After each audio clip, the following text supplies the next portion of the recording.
The first drops of rain fell like accusations against Penelope Ashworth's upturned face, each one a cold reminder that even the weather conspired against her on this wretched afternoon in late June.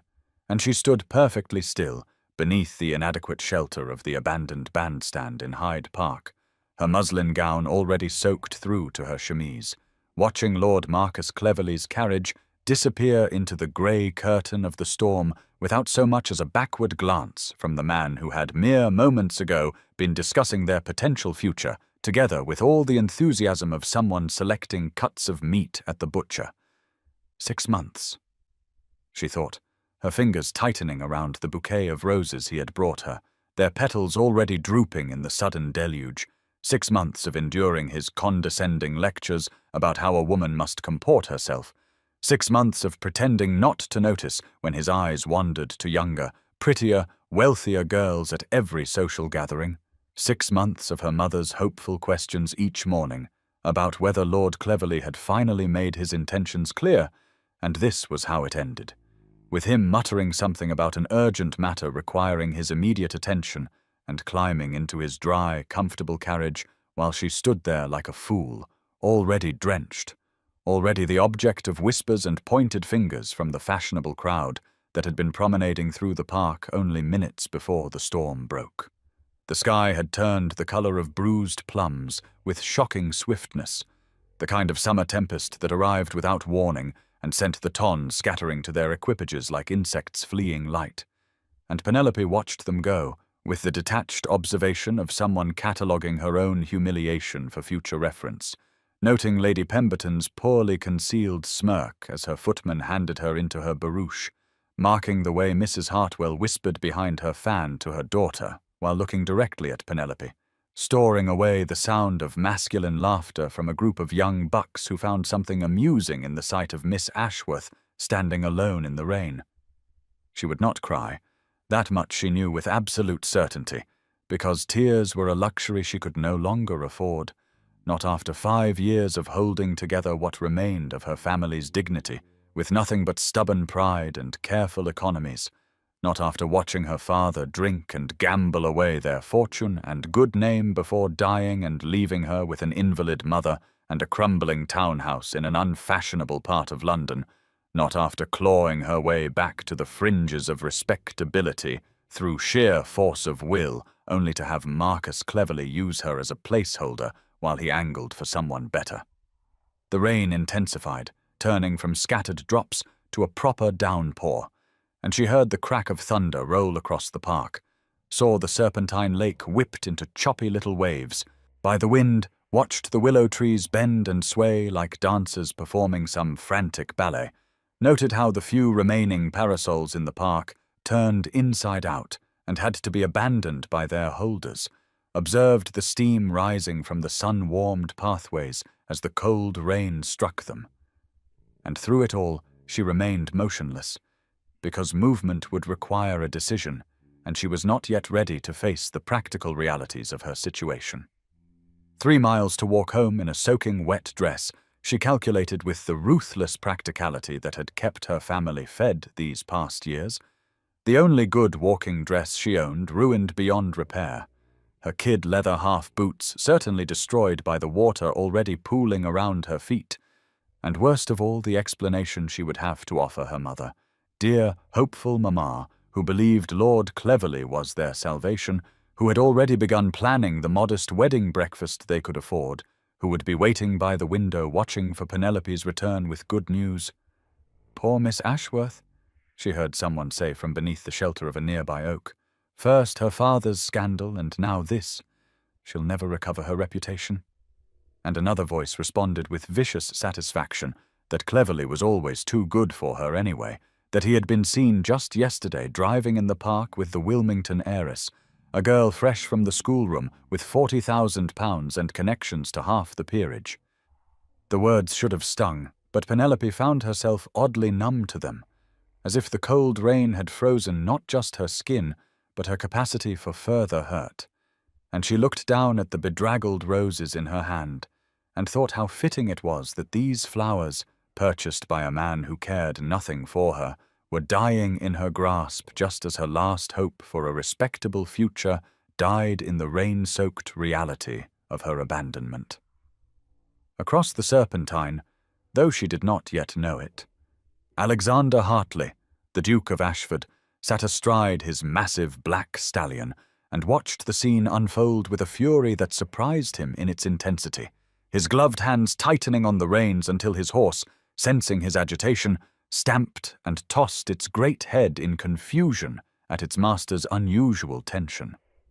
He had ridden to the park seeking solitude, escaping yet another of his aunt's interminable dinner parties, where every unmarried woman of the ton was paraded before him like prize livestock, and he had found his usual spot near the water where he could observe humanity from a safe distance without being obliged to participate in its endless social machinations. But now he found himself unable to look away from the solitary figure standing in the bandstand while the storm raged around her. He knew who she was, of course he knew, because Alexander Hartley made it his business to know everything about everyone who moved through London society, particularly those who suffered under its cruelties. And he had watched Miss Penelope Ashworth with reluctant admiration for months now as she navigated the shark-infested waters of the marriage mart with her chin high and her circumstances carefully concealed behind a facade of gentle breeding. He had seen her at the theatre once, in the cheapest box, wearing a gown that had been turned and remade so skillfully that only someone looking closely would notice, sitting beside a thin woman who must be her invalid mother. And he had noticed how Penelope's face lit with genuine joy during the performance, even as she carefully avoided the eyes of those in the better boxes who had once called her family friends before her father's fall from grace. He had observed her at Almack's on one of the rare occasions she could afford the subscription, watching her dance with second sons and fortune hunters, always gracious, always composed, never allowing the desperation of her situation to show in her demeanor. And he had felt something uncomfortably close to respect for this woman who refused to be broken by circumstances that would have destroyed someone with less steel in her spine.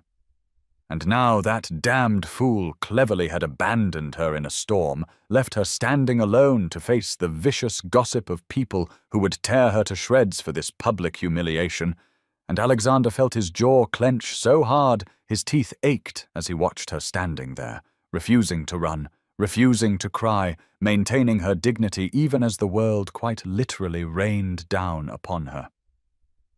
"Damn fool doesn't deserve her," he muttered to his horse, his voice rough with an emotion he did not care to examine too closely. None of them do, and the stallion's ears flicked back as if in agreement with this assessment of Lord Cleverley's character. The rational part of Alexander's mind, the part that had kept him alive through military campaigns and political battles, told him this was not his concern, that Miss Ashworth's difficulties were her own affair, that he had deliberately isolated himself from society's dramas for good reason after losing his sister Catherine to a marriage that had killed her as surely as a bullet, that he owed this woman nothing, and intervention would only complicate his carefully maintained distance from emotional entanglement. But there was another part of him, buried deep beneath years of cultivated coldness and deliberate isolation, that remembered what it felt like to arrive too late, to find someone you should have protected, already lost beyond saving, and that part of him was already calculating the distance across the park, already knowing that he could not, would not, stand by and watch while another woman was destroyed by society's casual cruelties and the selfishness of men who saw women as nothing more than conveniences to be used and discarded at will. The last of the fashionable crowd had fled now, leaving only Penelope and a few hardy souls dashing through the rain toward shelter, and Alexander watched as she finally moved, taking one step forward as if preparing to begin the long walk home, her shoulders squared beneath her sodden gown, her head held high despite everything, and in that moment he made his decision with the same decisive clarity that had once made him an excellent military commander.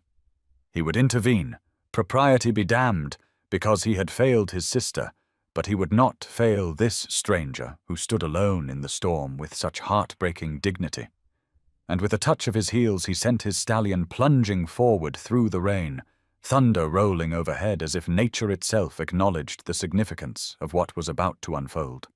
Penelope had taken perhaps 3 steps away from the bandstand, her sodden skirts heavy as chainmail around her legs and her teeth beginning to chatter from the cold that had seeped into her very bones, when she heard the thunder of hoofbeats approaching at a speed that seemed reckless given the slick pathways and driving rain, and she turned just in time to see a massive black stallion bearing down upon her with a rider whose dark greatcoat billowed behind him like the wings of some avenging angel.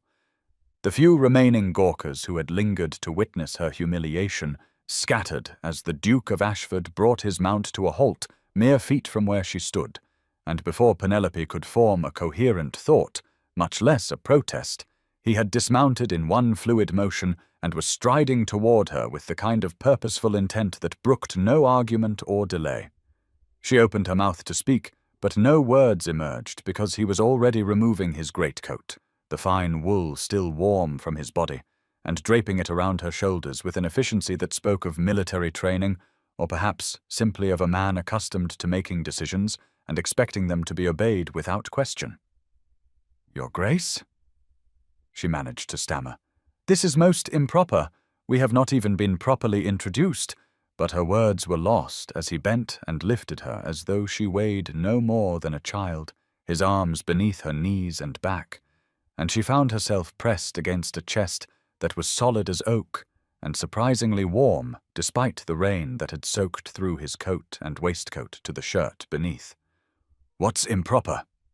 he said, his voice carrying a cold fury that made her breath catch. "Is leaving a woman defenseless in a storm." And then he was placing her atop his stallion with the same decisive efficiency he had shown in everything else, and she clutched at the horse's mane with numb fingers as he swung up behind her in one powerful motion that made the animal sidestep and toss its head. "Hold tight, Miss Ashworth," he said, his arms coming around her to grasp the reins, effectively creating a cage of warmth and strength and masculine presence that her body responded to even as her mind struggled to process what was happening. "We're riding to Gretna Green." The words made no sense, or rather they made a terrible kind of sense that her cold, shocked brain refused to accept, and she tried to turn her head to look at him, but found herself pressed too firmly against his chest to manage more than a slight twist that brought her cheek into contact with the wet linen of his shirt. Surely she had misheard. Surely the Duke of Ashford, the Iron Duke himself, the man who had rejected every marriage-minded mamma and eligible daughter in London for the past decade, could not possibly have just announced his intention to carry her off to Scotland for an irregular marriage, and yet his arms tightened fractionally as he spurred the horse forward, and she felt the powerful muscles of the stallion bunch beneath them as they began moving through the rain at a pace that sent spray flying up from the puddled pathways. "Your reputation is now destroyed," he said, his voice clipped and precise, despite the thunder that rolled overhead, and the pounding of hooves beneath them, abandoned publicly by your suitor, witnessed by half of fashionable London. Within hours you'll be blamed rather than pitied. They'll say you drove him away with your desperation or your demands or simply your unsuitability. You know how they operate, Miss Ashworth. You've seen how quickly they turn on their own. She did know. God help her. She knew exactly how vicious the tongue could be to a woman who fell from grace, had experienced it herself after her father's scandal when invitations dried up and former friends crossed the street to avoid speaking to her, had watched her mother's health deteriorate under the strain of social exile and financial ruin, and some terrible practical part of her brain was already confirming what the Duke had stated so baldly. "You have 2 choices," he continued, and she felt his breath warm against her wet hair, a sensation so intimate it made something low in her stomach tighten in a way she had never experienced before. "Return home to face ruin or marry me tonight, and face me instead." The absurdity of it struck her then, the sheer impossibility of what he was suggesting, and she found her voice at last, though it came out shaking and thin. "You cannot be serious, Your Grace. We have never even been introduced. This is madness. You cannot simply kidnap a woman and announce your intention to marry her as though discussing the weather." "I know everything necessary," he replied, and there was something in his tone that made her realize he was entirely serious. "You're Penelope Ashworth, daughter of the late Viscount Ashworth, who lost his fortune and good name at cards. You've spent 5 years caring for your invalid mother while fending off fortune hunters who want your family's remaining estate. You're 26 and considered firmly on the shelf. And that fool Cleverly was your last desperate attempt at a respectable match. Am I incorrect in any particular?" The casual recitation of her life's miseries, delivered in that cool, precise tone as they galloped through the rain, should have angered her, but instead she felt a chill that had nothing to do with her wet clothes spread through her chest. "You've had me investigated," she whispered, and it was not a question, but a statement of terrible comprehension. "You've been watching me." "I make it my business," he said, and now they were leaving the park proper and turning onto the streets where a few hardy souls still hurried through the storm, but none paid attention to a man on horseback, with what appeared to be his wife or sister held before him. To know who suffers from society's cruelty, I watched Cleverly court you with one eye always on richer prospects, watched you endure his condescension with grace, watched him abandon you. I won't watch you be destroyed by it." "So this is pity?" she said, and felt her spine stiffen despite the cold and shock and the strange warmth spreading through her body where it pressed against his. "You're rescuing me out of pity." His arms tightened around her, not painfully but with unmistakable emphasis, and his voice when he spoke had gone hard as steel. "This is justice," he said, "and perhaps self-preservation. I'm 34 years old and weary of fighting off matchmaking mamas. You need protection and status. I need a wife who won't bore me to madness with vapid conversation. We are both practical people, Miss Ashworth. This is a practical solution." She should protest, should demand he take her home, should scream for help from the passers-by they were now moving past at a canter that ate up the London streets with shocking speed. But her body had other ideas entirely, because for the first time in what felt like years, she had stopped shivering, the combination of his greatcoat and his body heat driving away the bone-deep cold that had settled into her during those endless minutes, standing alone in the rain. Some part of her recognized that she should be terrified, that this was precisely the sort of scandalous situation young ladies were warned against, that accepting this mad proposal would tie her forever to a man she did not know, and who clearly did not love her. But another part, the practical, ruthless part that had kept her family from starvation these past years, was rapidly calculating the benefits of such an arrangement. As the Duchess of Ashford, she would have the resources to provide her mother with proper medical care, would never again have to choose between coal for the fire and medicines, would be protected from fortune hunters and the endless humiliations of trying to maintain genteel poverty's facade. And yes, she would be married to a stranger. But was that truly worse than being married to Marcus Cleverly, who had proven himself willing to abandon her without a second thought? They were passing through streets she recognized now, moving north and east, and her heart gave a painful lurch as she realized they would pass near her own modest townhouse, would ride right past the home where her mother sat waiting by the window for news of Lord Cleverly's proposal, and she opened her mouth to beg him to stop, to let her at least send word that she was safe. But then she saw the corner of her street approaching, and the Duke made no move to slow the horse. She could see the familiar iron railing, the chipped paint on the door that they could not afford to have repainted, the window of the drawing-room where Mamma would be sitting with her shawl and her hope, and Penelope felt tears prick her eyes for the first time since this entire nightmare began, because her mother would be so worried, would wait, and eventually send their single remaining servant out to inquire, would imagine all manner of terrible fates befalling her only daughter. "Please," she whispered. "My mother, I must send word to my mother." But the Duke's response was to lean forward slightly, bringing his lips close to her ear. "I will send word within the hour that you are safe and under my protection," he said, and she felt the vibration of his words through her back, where it pressed against his chest. "I will send my own physician to attend her and servants to ensure her comfort. She will want for nothing, you have my word. But we cannot stop now, because every moment we delay increases the risk that someone will recognize us and attempt to intervene."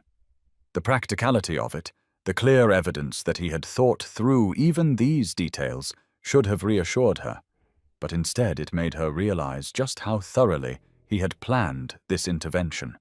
How long he must have been watching and waiting for an opportunity to act, and she did not know whether to be grateful or terrified by the implications.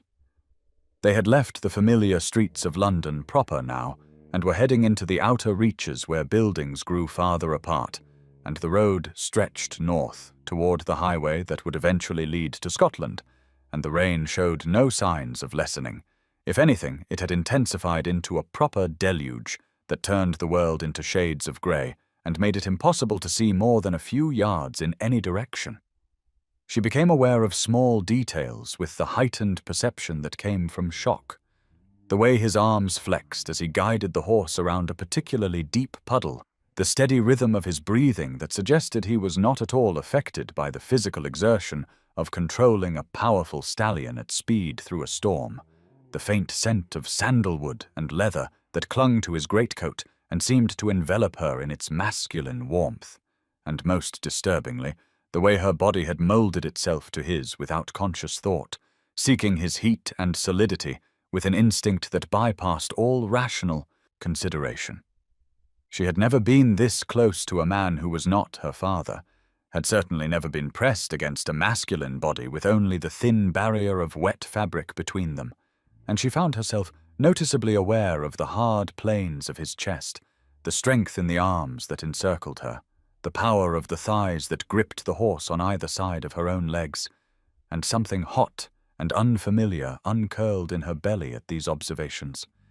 He must have felt her slight shift, because his arms tightened fractionally, and when he spoke again, his voice had lost some of its cold precision and taken on a quality she could not quite identify. "You're shaking," he said. "Are you cold or afraid?" And she realized, with a start, that she was indeed trembling, but not from cold, because his body heat had driven away the chill, which meant she must be shaking from fear or shock, or possibly the sheer overwhelming surreality of finding herself being carried off to Gretna Green by a duke she had never spoken to before this moment. "Both," she managed to say, and felt rather than saw his nod of acknowledgement. "That's honest, at least," he replied. "I can work with honest. What I cannot abide is vapid simpering or false sentiment.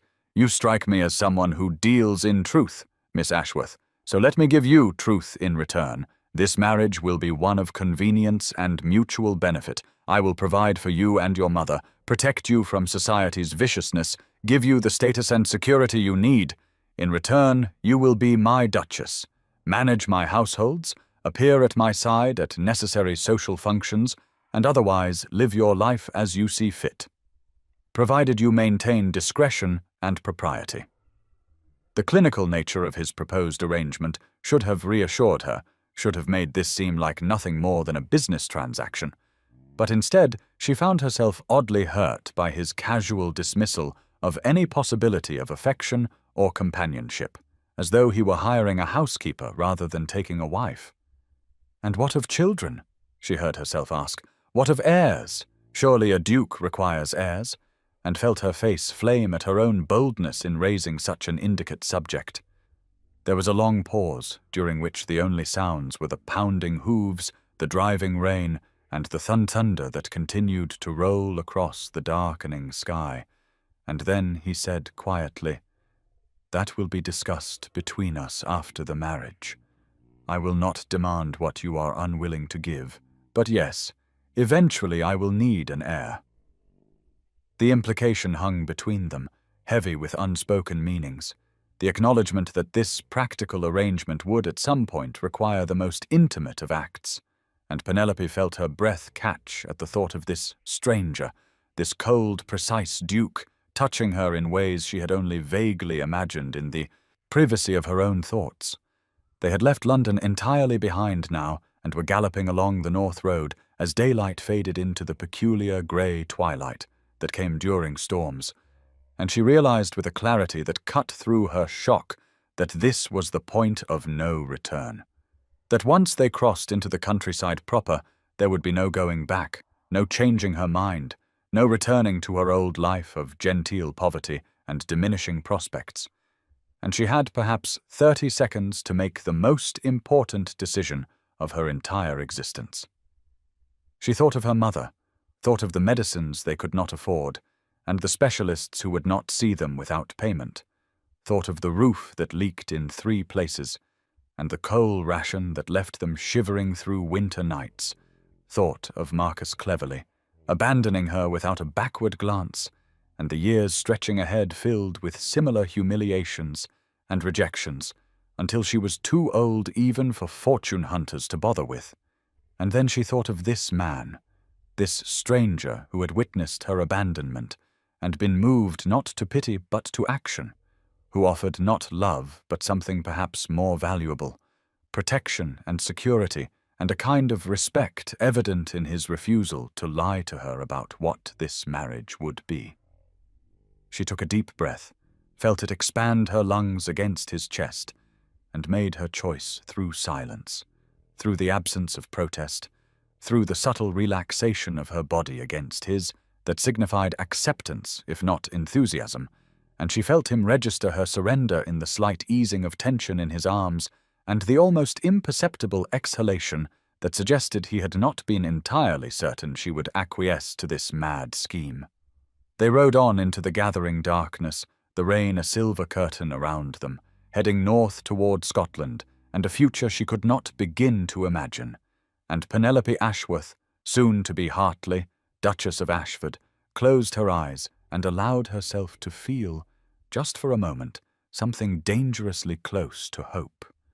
The blacksmith's shop in Gretna Green smelled of coal smoke and hot metal and something indefinably Scottish that Penelope could not name, and she stood there in borrowed clothes that were too large for her slender frame, the blacksmith's wife's second-best dress hanging off her shoulders, while her own ruined gown dried before the fire, watching the Duke of Ashford arrange their marriage with the same cold efficiency he might use to purchase a horse or negotiate a business contract. They had arrived near midnight after the longest, most surreal journey of Penelope's life.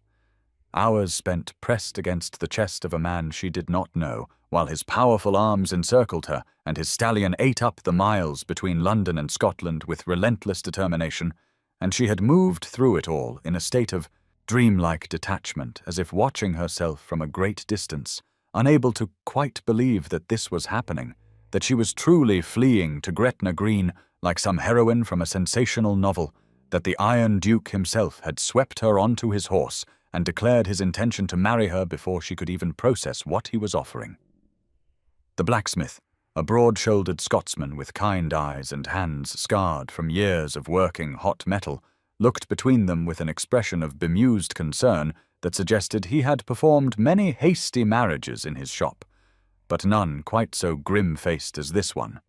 And when he asked if they were certain about this course of action, if perhaps they might want to wait until morning, when heads were clearer and decisions could be made with proper reflection, Penelope heard herself speak with unexpected firmness that she was more sure of this than she had been of anything that afternoon. That yes, she was certain, even though she was not certain at all, but knew with bone-deep conviction that returning to London unwed after this mad flight would destroy what little remained of her reputation beyond any hope of recovery. The Duke provided all necessary information with clipped precision, his voice betraying no emotion as he gave his full name and title, confirmed his age and unmarried status, produced what seemed to be an impossible amount of money from his coat to pay the blacksmith's fee and ensure discretion. And through it all, Penelope watched him as if seeing a stranger, which of course he was, this powerful man who had decided her fate with the same unilateral authority he probably used to command his estates and manage his investments and direct his servants.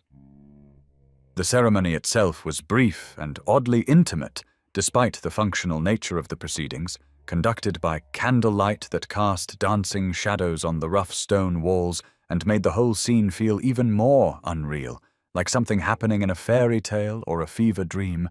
And when the blacksmith asked in his thick Scottish burr if she, Penelope Margaret Ashworth, took this man to be her lawfully wedded husband, she found herself looking up into the Duke's grey eyes for the first time since he had lifted her onto his horse in Hyde Park. What she saw there was not love, certainly not the romantic passion that young girls dreamed of finding in their husbands' eyes on their wedding day, but there was something else, something that looked oddly like desperation, a kind of grim determination mixed with what might have been fear or hope, or perhaps both, and she recognized it because she felt the same confusing tangle of emotions churning in her own chest, the terrifying knowledge that they were both leaping off a cliff together with no certainty of what waited below. "I do," she said, her voice steady despite everything, and heard him echo the words moments later in his deep voice that sent unexpected shivers down her spine. And then they were signing the register with the blacksmith and his wife as witnesses, the scratch of the pen on paper somehow louder than the crackling fire, making it real, making it legal, making it irreversible. She was a duchess now, Penelope thought with dizzy disbelief, the Duchess of Ashford, one of the most powerful titles in England, and she had achieved it not through careful social maneuvering or advantageous family connections, but through the impulsive decision of a man she had never spoken to until this very day, a man who had seen her humiliation and responded by upending both their lives in the span of a few hours. The inn where they took rooms was simple and clean, the kind of respectable establishment that catered to travellers on the Great North Road, and Penelope was distantly aware of the innkeeper's wife fussing over her, bringing hot tea and expressing concern for her health after such a long journey in damp clothes. But she moved through these attentions like a woman under water, unable to fully engage with the reality of her situation until she found herself alone with the Duke in a small private parlour, a fire burning in the grate, and the rain that had finally stopped leaving the world outside, smelling fresh and new. He stood with his back to the fire, still in his travel-stained clothes, and she realized he looked as exhausted as she felt, his face drawn with fatigue and something else, something that might have been uncertainty or regret. And when he spoke, his voice was rougher than it had been during the ceremony, less controlled. "I should explain why I did this," he said, and she watched as he seemed to struggle with where to begin. This man who had commanded her fate with such decisive authority now appearing almost vulnerable in the flickering firelight. And when the words finally came, they painted a picture of tragedy that made her own troubles seem almost small by comparison. His sister Catherine, he told her, had been everything good in the world, kind and gentle and trusting in the way that young girls raised in sheltered circumstances often were, believing the best of people even when they deserved the worst. And their father, the old Duke, had sold her in marriage at 18 to a man chosen for political alliance and financial advantage with no consideration for Catherine's happiness or safety. The Duke's husband, Alexander said with barely controlled fury vibrating in his voice, had not been kind. A masterful understatement that suggested horrors he could not or would not articulate. And 2 years ago, while Alexander was away serving with his regiment, word had reached him that Catherine had died from complications of a miscarriage, that she was already buried by the time he could desert his post and race home, that he had arrived 3 days too late even for her funeral and could only stand at her grave, knowing he had failed to protect her when she needed him most. "I swore that day," he said, staring into the fire as, if seeing that graveside scene play out in the flames, that if I ever had the power to prevent such suffering again, I would use it without hesitation. that I would not stand by and watch while someone was destroyed by society's cruelty and the selfishness of men who see women as nothing more than commodities to be traded for their own advantage. So I am your penance, Penelope heard herself say, the words emerging before she could stop them. You saved me to atone for not saving her, and she waited for him to confirm this, to admit that she was merely a substitute for his dead sister, a way for him to assuage his guilt through charitable intervention. But instead he turned to face her fully, and in the candlelight she could see the intensity in his grey eyes as he said something that shook her understanding of what had happened between them. You are my choice, he told her. Perhaps the first one I have made freely since Catherine died. I chose you, Penelope, not because you were suitable or convenient, but because when I saw you standing in that rain, refusing to cry and maintaining your dignity while the world abandoned you, I saw someone worth saving, someone who deserved better than what society offered, someone who had the strength to survive what would have broken a lesser person. The words hung in the air between them, more intimate than any wedding vow, and Penelope found herself asking before she could consider the wisdom of it. And what do you deserve, your grace? Watching as surprise flickered across his features as if no one had ever asked him such a question, as if his own needs and desires had become so subsumed beneath duty and guilt that he had forgotten he was entitled to want anything for himself. I have not considered that in some time, he admitted after a long pause, and there was something almost lost in his expression that made Penelope's heart ache for this powerful man who seemed as trapped by his circumstances as she had been by hers, both of them seeking escape through this mad marriage that might prove their salvation or their doom.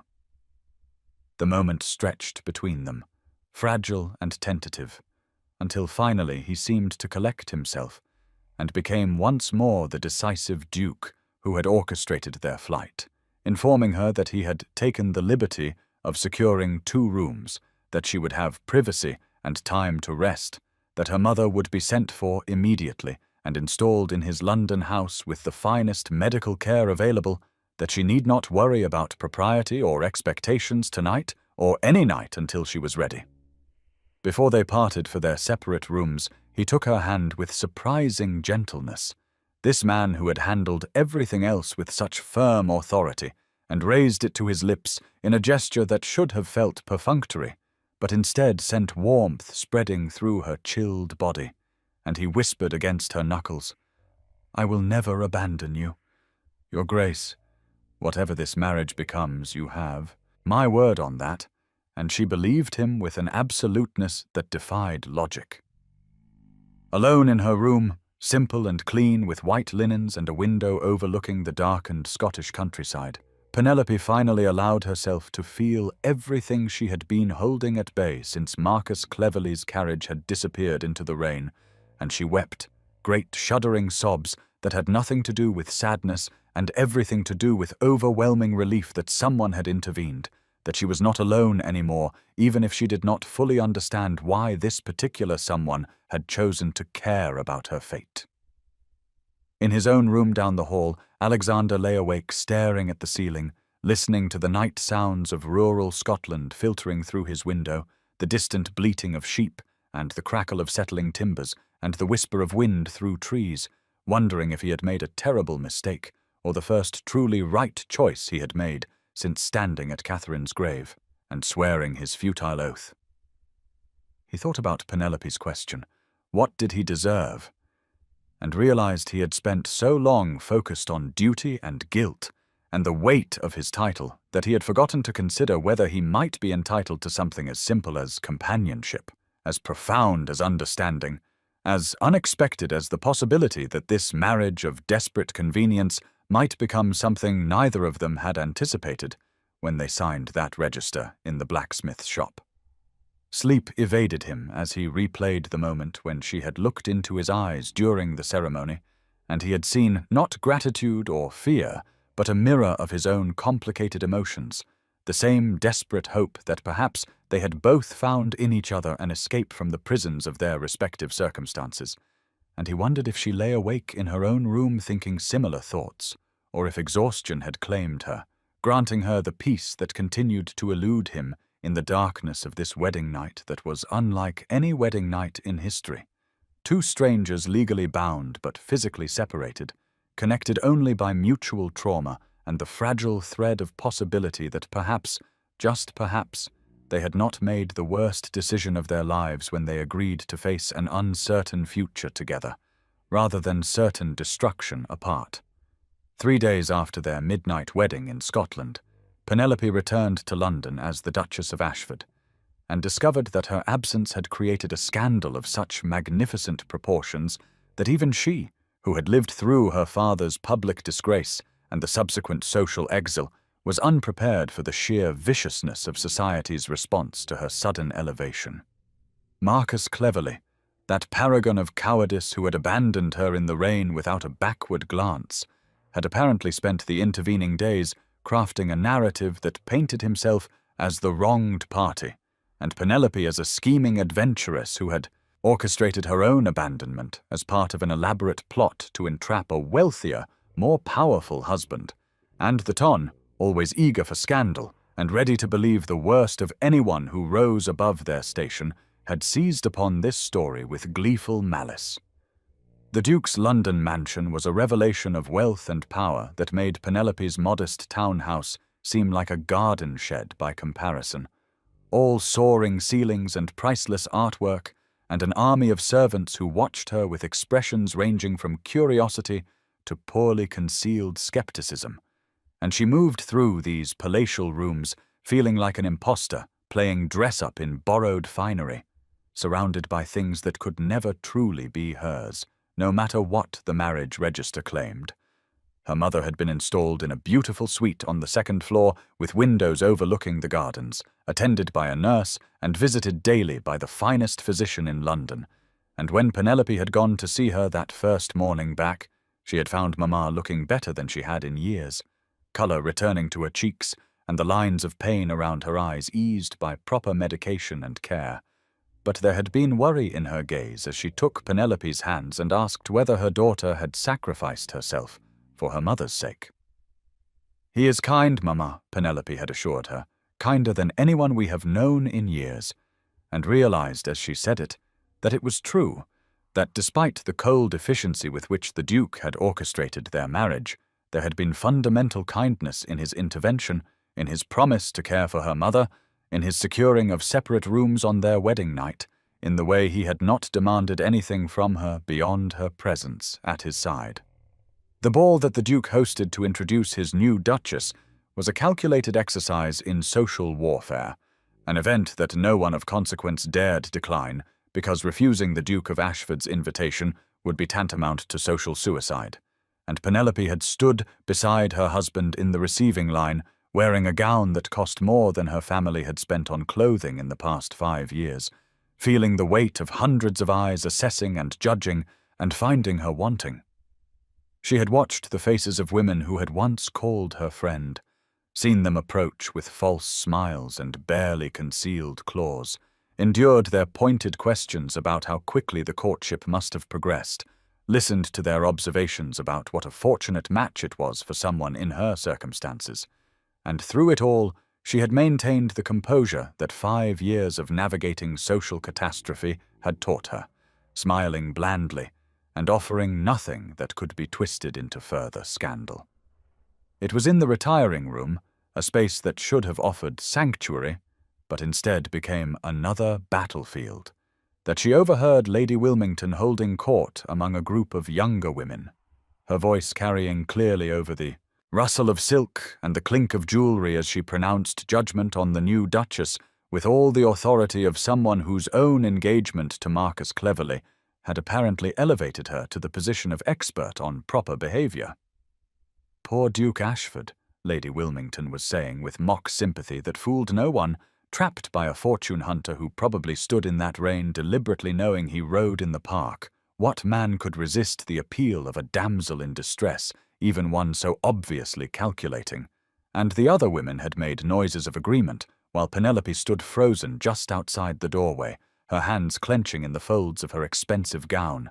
She could have retreated, should have, perhaps, could have pretended not to hear and avoided the confrontation that would only feed more gossip. But something hard and furious rose up in her chest, the same steel that had kept her standing during those endless minutes in Hyde Park while society abandoned her. And she walked into the room with her head high and her expression carved from ice. "You mistake me for someone who requires the good opinion of women who would marry men like Marcus Cleverly," she said into the sudden silence, her voice carrying the cut of a blade despite its measured tone. "I wish you joy of him, Lady Wilmington. You deserve each other. I do hope he does not abandon you in inclement weather, but given his character, I would advise investing in a sturdy umbrella."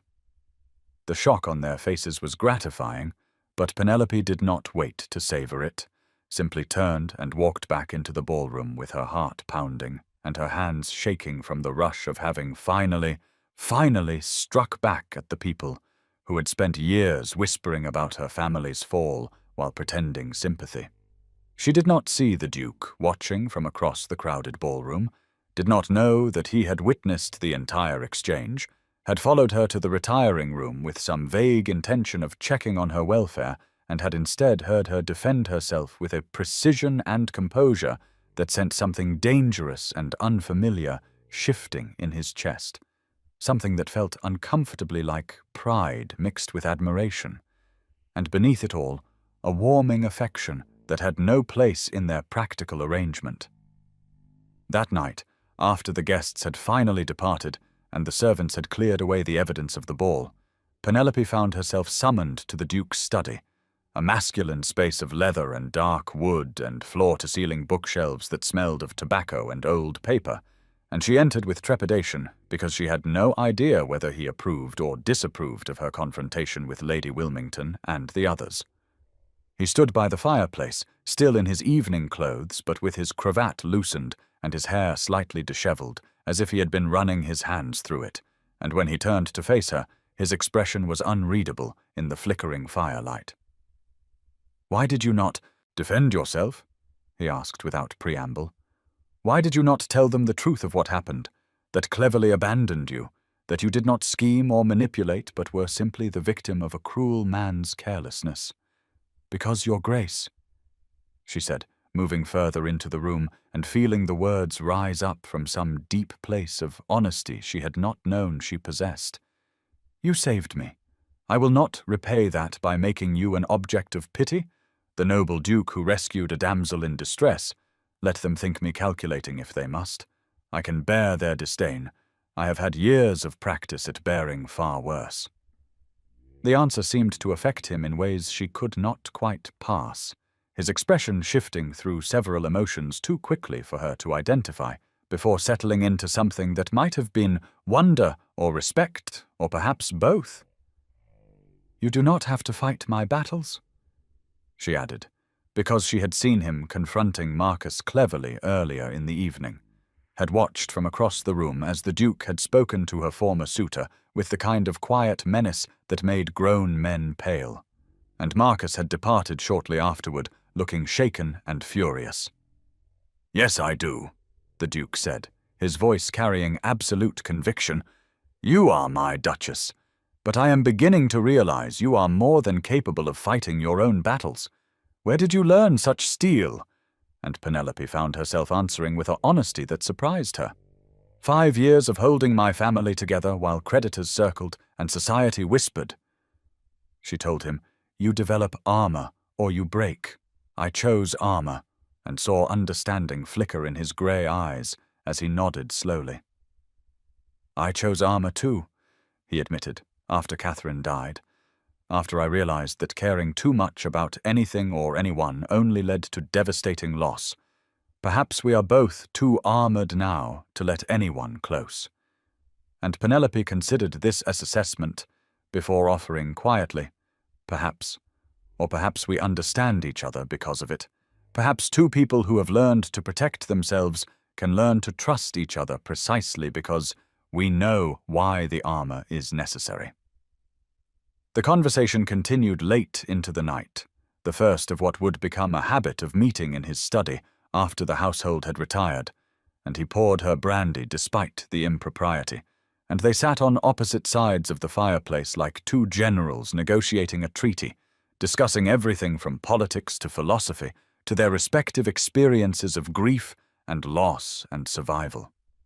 He showed her the portrait gallery on the second night of these meetings, walking her through his family history with commentary that was by turns acerbic and wistful, and when they stopped before a painting of a young woman with kind eyes and a gentle smile, Penelope knew without being told that this was Catherine. "She was everything I should have protected," the Duke said, staring at his sister's painted face with an expression of such raw grief that Penelope felt her throat tighten in sympathy. She believed in the goodness of people even when they gave her every reason not to. She trusted that the world would be kind if she was kind first, and it destroyed her. That trust destroyed her. They stood in silence before the portrait, and Penelope found herself reaching out to take his hand, a gesture of comfort that surprised them both. And he did not pull away, but instead gripped her fingers as if she were an anchor in turbulent seas. In the days that followed, small intimacies began to develop between them, the kind of unconscious familiarity that comes from proximity and shared experience. He began taking her arm naturally when they walked together, guiding her through rooms with a hand at the small of her back, and she found herself accepting his touch without the flinching awareness that had marked their early interactions. They developed a language of glances across crowded rooms, could communicate entire conversations with nothing more than a raised eyebrow or a slight smile, and Penelope realized with a mixture of terror and wonder that the practical arrangement they had agreed to was becoming complicated by something far more dangerous than either of them had anticipated. The crisis came during yet another social event, a musical at Lady Pemberton's house where attendance was mandatory for anyone claiming position in the ton, and Marcus cleverly had apparently decided that enough time had passed for him to approach the Duke with what he clearly considered a reasonable man-to-man conversation about the situation. Penelope watched from across the room as Marcus cornered her husband near the refreshment table, saw the Duke's posture shift into something predatory and dangerous, and though she could not hear the words exchanged, she saw Marcus's face go white and then red with fury before he stalked away. And when she asked the Duke later what had been said, he told her with grim satisfaction that he had made it clear that any further slander against his wife would result in cleverly being blackballed from every club in London and socially destroyed so thoroughly that even the Wilmington heiress's fortune would not save his reputation. "You did not have to do that," Penelope said, and saw his jaw tighten as he responded that, yes, actually he did, because she was his wife and his duchess, and he would not stand by while lesser men attempted to tear her down to salvage their own pride. The vehemence of his defense startled her, suggested depths of feeling that went beyond their practical arrangement, and that night in the study she found the courage to ask whether he regretted their hasty marriage, whether he wished he had left her in the rain to face her fate alone. "I find myself wanting to know you, Penelope," he said, instead of answering her question directly, "not as obligation, but as something I cannot quite name, something more than the practical partnership we agreed to," and she felt her heart stutter at the vulnerability in his admission. "I want that too," she whispered, "though it terrifies me, because wanting things had always led to disappointment in her experience, had always resulted in loss and pain and the bitter knowledge that hope was a luxury she could not afford. But perhaps, she thought as she looked at this complicated man who had upended her life with his impulsive rescue, perhaps with someone who understood the necessity of armor and the danger of vulnerability, perhaps with someone who had also learned that caring too much led to devastating loss. Perhaps it was finally safe to want something more than mere survival.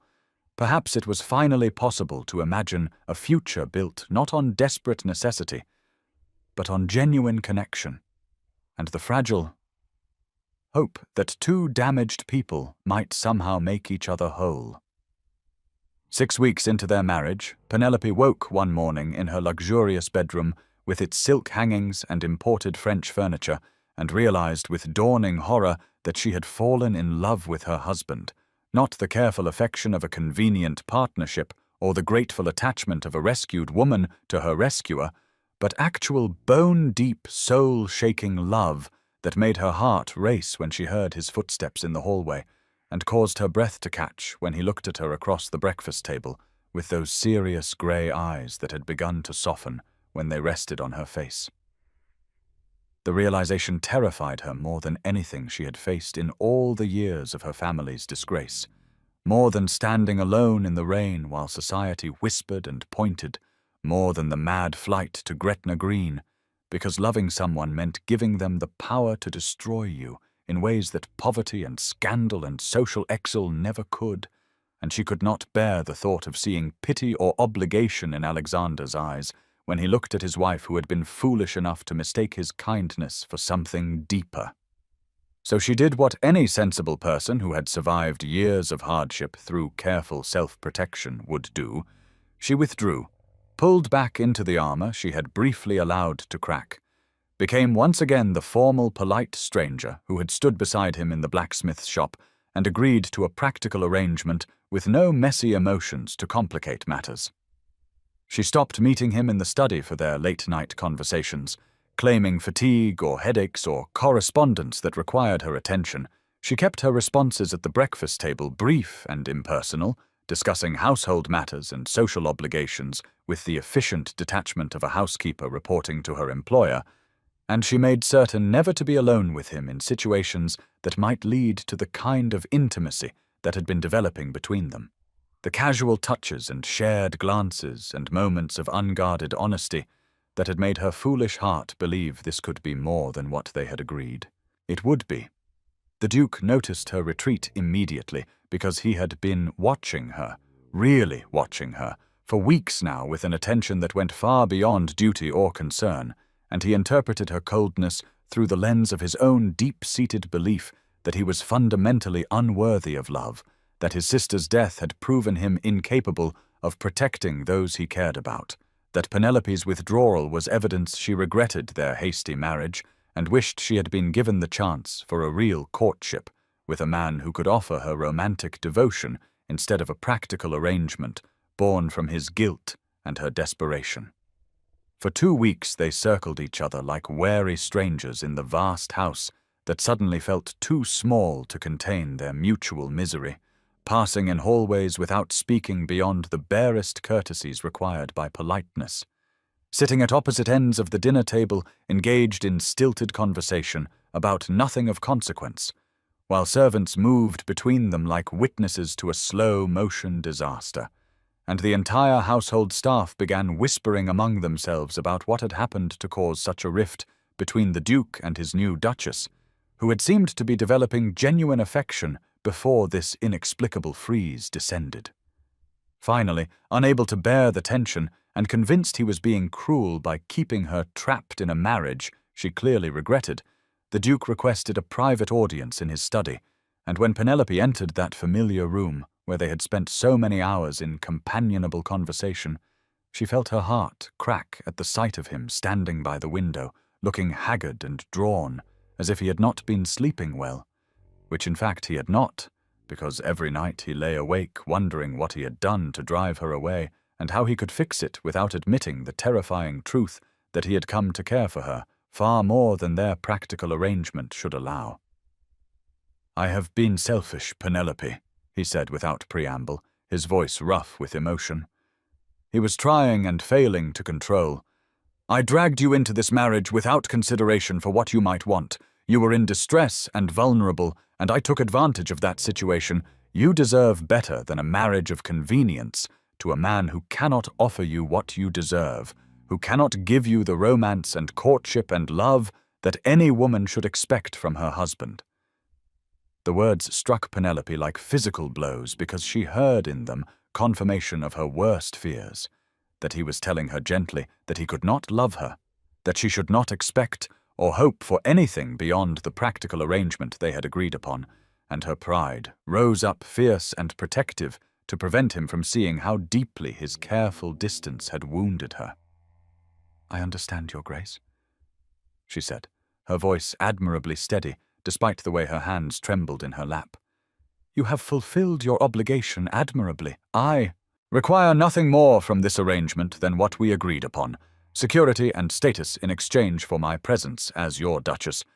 I assure you I harbor no romantic illusions about our situation." He stared at her as if she had struck him, his grey eyes searching her face for something she refused to let him see. And when he spoke again, there was desperate hope underlying his words that she was too wrapped in her own hurt to recognize. "Nothing?" he asked. "You require nothing more? You are content with separate lives conducted under the same roof, with no expectation of companionship or intimacy, or the possibility that this marriage might become something beyond mere convenience?" And she heard it as him confirming the boundaries she had set, when what he was actually doing was begging her to cross them, to tell him she wanted more, to give him permission to court his own wife, and attempt to win the heart he had already lost his own to. "Nothing," she confirmed, her voice cold as ice to prevent it from breaking. "Thank you for your honesty." "Your Grace, I appreciate your frankness about the limitations of our arrangement."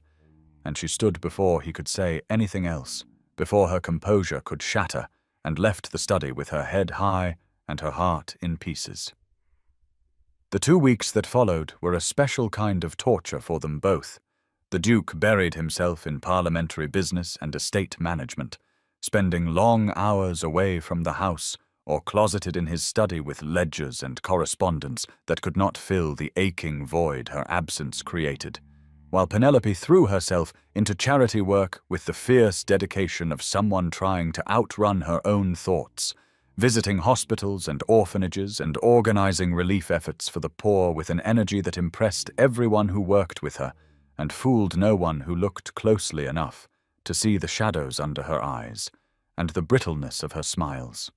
Penelope's mother, now fully recovered and sharp-eyed with returned health, watched her daughter's misery with growing frustration until finally she could bear it no longer, and confronted Penelope in her sitting room one afternoon. "You love him, child?" she said without preamble. "I see it in every look you give him when you think no one is watching, in the way you flinch when he enters a room as if his mere presence causes you pain. Why will you not tell him how you feel? Why do you torture yourself and him with this false distance?" "Because he does not love me, Mama," Penelope replied, her composure finally cracking to reveal the raw hurt beneath. "He saved me from ruin, and I am grateful, but that is not the same as love. He married me from guilt over his sister's death. I am his penance and his second chance to save someone, and I cannot bear to see pity in his eyes when he realizes I have been foolish enough to want more than he can give."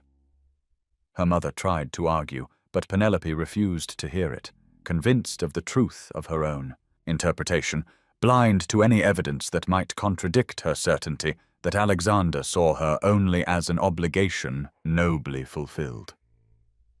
Then Marcus cleverly, now married to Lady Wilmington, and discovering that a fortune did not compensate for a lifetime spent with a shallow, demanding woman who reminded him daily that she had settled for him when better prospects failed to materialize, decided in a fit of spite to spread a rumor so cruel and so perfectly calibrated to wound that it spread through London society like wildfire. The Duke of Ashford, Marcus told anyone who would listen at his club, had married Penelope Ashworth as the result of a wager made during his Cambridge days, a challenge among friends to rescue the most pathetic spinster in London and elevate her to Duchess as the ultimate proof of aristocratic power and whimsy. The whole dramatic scene in Hyde Park had been orchestrated by the Duke himself, including the convenient rainstorm and the galloping rescue. Poor Miss Ashworth had been nothing but a pawn in a cruel game played by bored noblemen.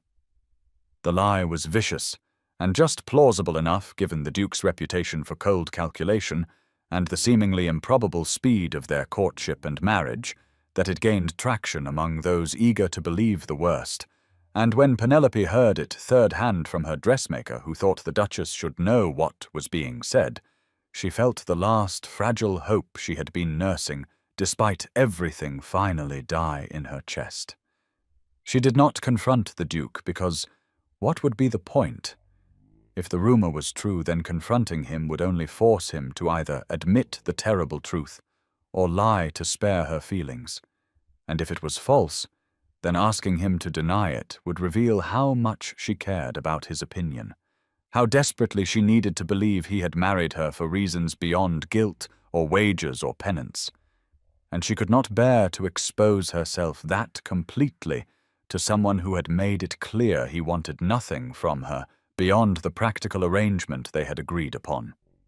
Instead, with the same decisive action that had characterized her years of survival, she made arrangements to leave, quietly packing her belongings with the help of her lady's maid, who wept and tried to dissuade her, preparing to retreat to her late father's country estate in Derbyshire, which was technically part of her dowry and therefore under the Duke's control, but which she thought she might claim as a dower property, where she could live separately and leave him free to find happiness with someone he chose from desire rather than obligation. She wrote him a note because disappearing without explanation seemed cowardly, and because she owed him at least a farewell after everything he had done for her. And she poured into it all the gratitude she felt, and none of the love, because that would be unfair, to burden him with emotions he had never asked for and could not return. "Thank you for your kindness," she wrote in her careful script. "I release you from this arrangement. You have done enough penance for your sister. You deserve happiness, not obligation. You saved me from ruin and gave my mother care and restored our name, and I am grateful beyond words. But I cannot remain knowing I am your penance and your sister's ghost.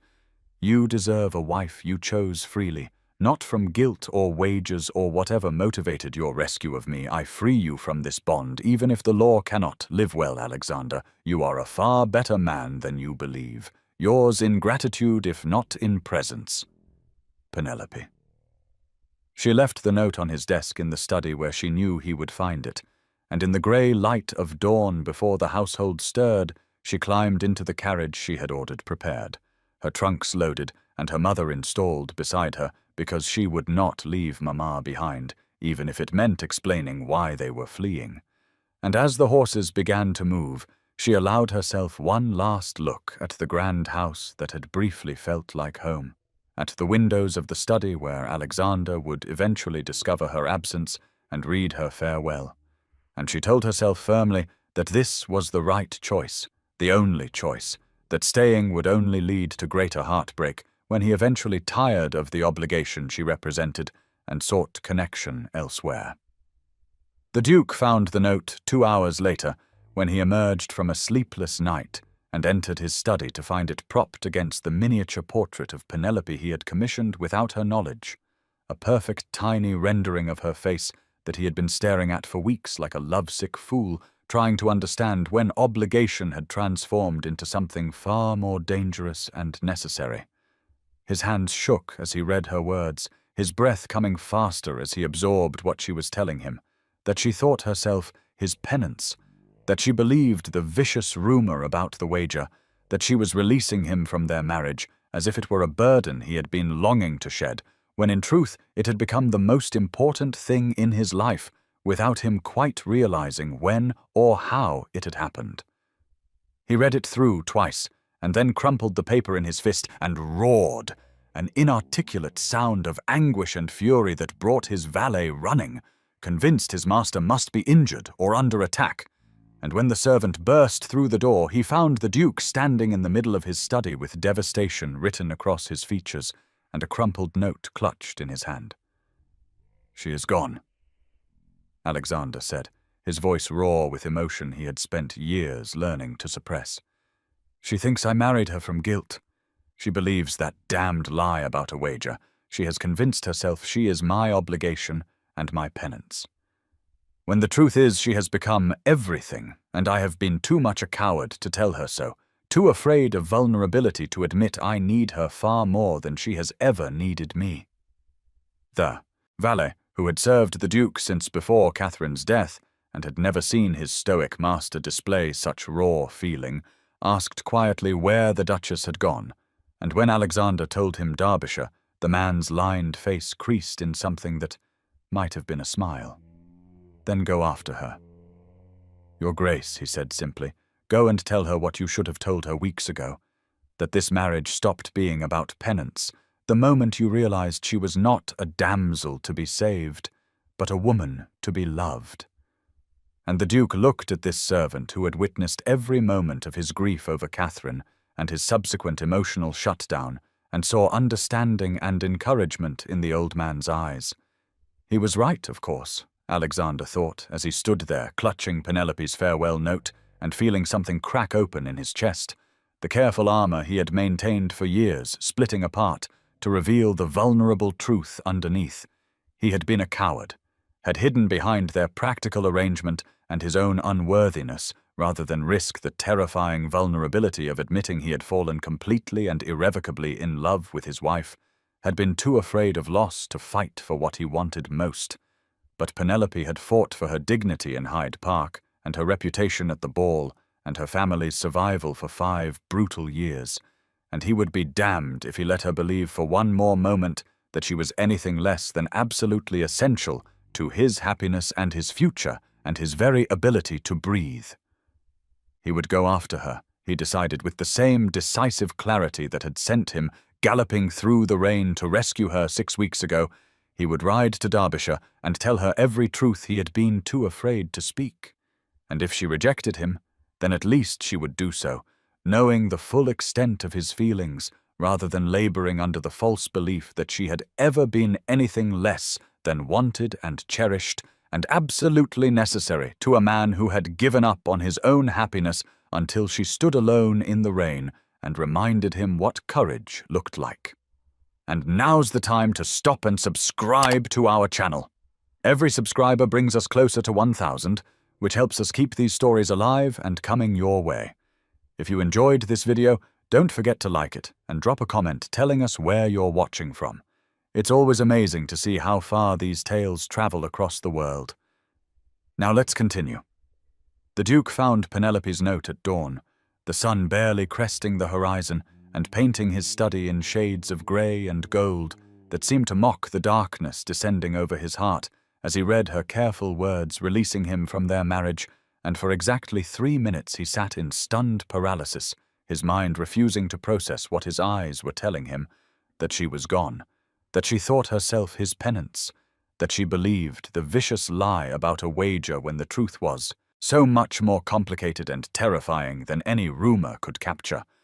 Then the paralysis shattered, and he moved with the military precision that had once made him an excellent commander, shouting for his valet to prepare riding clothes immediately, bellowing for the stables to saddle his fastest horse, sending a footman running to determine how long ago the Duchess had departed and which road she had taken, and within 15 minutes of finding that devastating note, he was mounted on his black stallion and galloping out of London toward Derbyshire with a single-minded focus that allowed no room for doubt or hesitation, or the fear that he might already be too late. The journey to her father's country estate normally required 4 hours at a reasonable pace with stops to rest the horses, but Alexander pushed his mount mercilessly, changing horses twice at posting inns and making the trip in 2.5 hours of hard riding that left him disheveled and mud-splattered, and beyond caring what he looked like, because the only thing that mattered was reaching Penelope before she convinced herself more thoroughly that she was unwanted, before the distance between them became too great to bridge with mere words and desperate declarations. He found her in the overgrown garden behind the manor house, a once beautiful space that had fallen into picturesque decay during the years of her family's financial troubles, roses running wild over crumbling stone walls and ivy creeping across pathways that grass had begun to reclaim, and she sat on a weathered stone bench, wearing not the expensive silks and satins he had provided, but an old simple dress of faded blue muslin that must have dated from before her father's disgrace, and she looked more herself than she ever had in all the Duchess finery, more real and present and absolutely essential to his continued existence. It was raining again, a warm summer shower that turned the garden into something from a painting, drops sliding off rose petals and creating ripples in the old fountain basin. And when she heard the thunder of hoofbeats coming up the drive, she turned with an expression of confusion that transformed into shock as she recognized him, standing slowly from her bench as he came into view, and he saw in her face an echo of that moment in Hyde Park, the same frozen disbelief, the same question in her eyes about whether this was rescue or something else entirely. He dismounted before his horse had fully stopped, his boots hitting the muddy ground with a splash that sent water spraying across his already soaked riding breeches, and he strode toward her with purpose and determination and terror churning in his chest, because this was the moment. This was when he would finally be honest about everything he felt, and if she rejected him, then at least she would do so, knowing the complete truth rather than the partial story they had been telling themselves for weeks. "I am in love with you," he said without preamble, without apology, his voice rough from the hard ride and the emotion he was no longer trying to contain. "I have been in love with you since you refused to cry in that storm, since you looked society's cruelty in the face and did not flinch, since you understood my grief without me having to explain it, since you stood up to Lady Wilmington with such perfect icy composure that I wanted to applaud. I did not marry you from guilt or penance or because of any damned wager. I married you because in that moment in Hyde Park I saw you and I thought, there she is, the only woman in England who could possibly understand me, who has survived enough to know what strength really means, who will not bore me or coddle me or treat me like a prize to be won." Penelope stared at him, rain streaming down her face mixing with what might have been tears, her hands clutched together at her waist and her expression cycling through disbelief and hope and fear so quickly he could barely track the emotions. And he kept talking because if he stopped, he might lose his courage, might retreat back into the safe distance they had been maintaining instead of pushing forward into this terrifying vulnerability. "I was afraid you would refuse me," he continued, stepping closer until only a few feet separated them. "So I gave you no choice. I made the decision for both of us and swept you away before you could protest. And that was wrong. It was arrogant and high-handed and a violation of your autonomy even if I told myself I was saving you. So I am giving you a choice now. I am offering you what I should have offered from the beginning, the freedom to decide your own fate." Then he did something he had not done since he was a boy pleading with his father to reconsider Catherine's marriage. He dropped to one knee in the mud and the rain, heedless of his expensive riding clothes or his dignity, or the fact that he was a duke kneeling before a woman who technically already bore his name. And he looked up at her with his heart in his eyes and asked the question that would determine the rest of his life. "Penelope Ashworth Hartley, Duchess of Ashford, will you marry me again, properly this time? Will you marry me for love? Will you choose this marriage not because I left you no alternative, but because you want what I want, a partnership built on genuine affection and respect, and the terrifying, wonderful possibility that two damaged people might make each other whole?" The silence that followed felt eternal, rain pattering on leaves and stone and their soaked clothing, while Penelope looked down at him with an expression he could not read, and Alexander felt his heart hammering against his ribs with the knowledge that she might say no, might tell him it was too late, that he had hurt her too badly with his distance and his assumptions and his failure to speak plainly about his feelings before everything went so terribly wrong. "What if we hurt each other?" she finally whispered, her voice barely audible over the rain. "What if this does not work? What if love is not enough to overcome all the ways we have learned to protect ourselves? What if I disappoint you, or you grow tired of me, or we discover that the connection we thought we had was just desperation and proximity and the drama of our beginning?" "Then we will hurt together," he answered immediately, rising from his knee but staying close enough to see the flecks of gold in her brown eyes and count the freckles the sun had brought out across her nose. "I would rather risk pain with you than live safely without you. I spent 2 years after Catherine died, convinced that the answer was to feel nothing, to armor myself so completely that loss could never touch me again, and it was a kind of death. Penelope, it was existing without living. And then saw you in that park, and something woke up inside me. Something I thought had died with my sister. The desire to fight for something, to care about someone, to believe that connection was worth the risk of loss. She reached out then, her hand trembling as it touched his face, tracing the line of his jaw with fingertips that sent shivers through his entire body despite the warmth of the rain. And when she spoke, her voice was thick with tears and wonder, and the fragile beginning of belief. "I love you too," she said. "I have been so frightened of it, so convinced that loving you would destroy me because you could never love me back, that I was nothing but your penance and your second chance to save someone. And I could not bear the thought of seeing pity in your eyes when you looked at me. Could not survive being another obligation in a life already weighted with duty and guilt." He caught her hand against his face, pressed his lips to her palm in a kiss that was reverent and desperate. And when he pulled back, he made sure she was looking directly into his eyes so she could see the absolute truth of what he was about to say. "I did not save you in Hyde Park, Penelope," he told her. "You saved me. I had been dead inside since Catherine died, going through motions and fulfilling obligations, but not truly living, not allowing myself to feel or want or hope for anything beyond getting through each day without dishonoring my family name. And then I saw you, alive and furious and unbowed despite everything society had done to break you, and something in me woke up. I did not want to watch anymore. I wanted to live. With you. I wanted to know what it felt like to care about someone again, even if it meant risking the devastating loss I had sworn never to experience again." "You are not my penance," he continued, cupping her face in both hands now, his thumbs brushing away tears that mixed with rain. "You are my redemption, my second chance not to save my sister, because I cannot do that.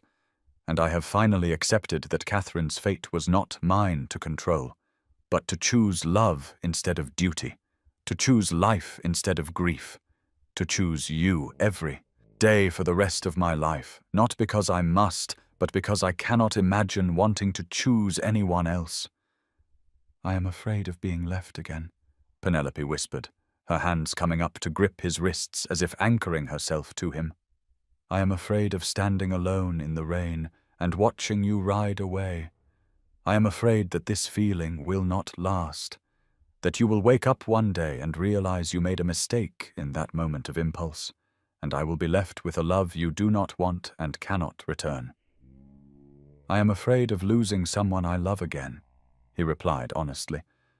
"I am afraid that caring this much gives fate another target, another way to hurt me. I am terrified that I will fail to protect you the way I failed to protect Catherine. We are both afraid, Penelope, both scarred by our pasts and uncertain about our future. But love is terrifying. It is vulnerability and risk, and the possibility of devastating loss. It is also the only thing worth the fear, the only thing that makes being alive mean something more than just existing." "Ask me again," she said suddenly, her voice stronger now, more certain, and he saw in her eyes the same decisive clarity that had allowed her to survive 5 years of hardship, and face down Lady Wilmington and write him that heartbreaking note releasing him from obligation, "Ask me properly." He smiled then, the first genuine smile he had felt in weeks, and dropped to his knee again in the muddy garden path, taking her hand in his and looking up at her with love and hope and desperate longing written plainly across his features. "Will you be my wife?" he asked, not for convenience or society or any practical reason, not because I rescued you or you needed protection or either of us was desperate, but because we choose each other, because I love you and I believe you love me, and that is reason enough to build a life together." "Yes," she said, pulling him to his feet with surprising strength. "Yes, I choose you. I choose us. I choose love, even though it terrifies me. I choose the risk and the vulnerability and the possibility that we might hurt each other, because the alternative is living without you, and I have discovered I cannot do that. I tried for 2 weeks, and it was agony. You have become essential to me, Alexander. You have become home." He kissed her then, finally, desperately, all the emotion of the past weeks pouring into the press of his lips against hers, and she kissed him back with equal fervor, her arms wrapping around his neck as his encircled her waist, pulling her so close there was no space between them, and they stood in the rain, kissing like they were the only 2 people in the world, like nothing existed beyond this garden and this moment, and the love they had finally found the courage to claim. When they finally broke apart, both breathing hard and grinning like fools, Penelope laughed and said, "You do realize we are already married." And he laughed too, the sound rusty from disuse, but genuine and joyful in a way he had not experienced since before Catherine's death. "Then marry me every day," he replied, "in every way that matters. Marry me in the morning when we wake up together, and in the evening when we sit by the fire. Marry me in public when we face society's judgment, and in private when it is just us. Marry me in words and actions and choices. Keep choosing me. Penelope and I will keep choosing you until we are old and grey and have forgotten what it felt like to be alone." They stayed in the garden for hours, talking through everything that had gone wrong between them, clearing away the misunderstandings and false assumptions that had driven them apart. And the rain continued to fall around them, but neither suggested going inside because this felt right somehow. Standing together in the storm instead of running from it, facing the elements together instead of separately, and by the time they finally made their way into the house, they were soaked through and shivering, but happy in a way that felt hard-won, and therefore precious. The journey back to London happened slowly this time, with stops at comfortable inns where they truly began their marriage away from the pressures of society and expectation, learning each other's bodies and hearts with the patience and attention they had not allowed themselves before. And by the time they returned to the Duke's townhouse, they moved together with the unconscious synchronization of a couple who had been married for years rather than weeks, finishing each other's sentences and communicating with glances across crowded rooms and touching casually, constantly, as if reassuring themselves the other was real and present and staying. 6 months later they attended a ball at Lady Pemberton's house, the same woman who had once whispered about poor Miss Ashworth's fall from grace, and all of society watched as the Duke and Duchess of Ashford danced together with expressions of such obvious devotion that even the most cynical gossips had to admit they had never seen a couple more clearly in love. He gazed at her like she was the only woman in the room, and she smiled at him with such warmth that it seemed to light her from within, transforming her from merely pretty to absolutely radiant. As they turned through the waltz, he leaned down to whisper in her ear, "I would gallop through 1,000 storms for you." And she replied without hesitation, "And I would wait in every one knowing you would come back." And they both smiled at the truth of it, at the knowledge that they had found in each other exactly what they needed, not a rescue or an obligation or a convenient arrangement, but a genuine partnership built on love and choice, and the courage to be vulnerable with someone who understood that courage was not the absence of fear, but the decision to act despite it. Dear listener, the story concluded in the familiar, warm voice that had guided countless people to sleep. Perhaps you have felt left behind in your own storm, standing alone, while the world moved on without you, watching others find shelter while you remained exposed to the elements. But remember that the right person will not leave you in the rain. They will gallop back again and again until you believe you are worth coming back for. Love is not convenient, and it is not safe. It is a choice made every day to be brave together, to face the storms as partners rather than as individuals struggling alone. Tonight, rest knowing that your storm will pass, and when it does, you will be stronger for having weathered it. Sleep well and dream of second chances. Dream of someone seeing you, truly seeing you for exactly who you are and choosing to stay. Remember that it is never too late for love to find you in unexpected places, for rescue to come from surprising sources, for your life to transform in the span of a single rainstorm. With all our love, this is Legends of the Fall, reminding you that every ending is also a beginning, and every storm eventually clears to reveal the sun.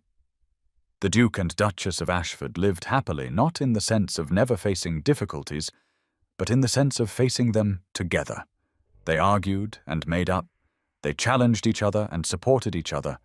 They built a life that was messy and real and infinitely more satisfying than the safe, distant arrangement they had initially agreed to. And on rainy days, they would sometimes walk through Hyde Park hand in hand, stopping at the spot where it all began, where he had first seen her standing alone and unbowed, where she had first glimpsed the possibility of a different future. And they would stand together in the rain, two people who had learned that love was worth the risk, that vulnerability was strength, that choosing each other every day was the greatest adventure of all, and as the rain fell around them, they would smile and remember and be grateful for that first storm that had brought them together, and every storm since that had taught them what it meant to truly come home.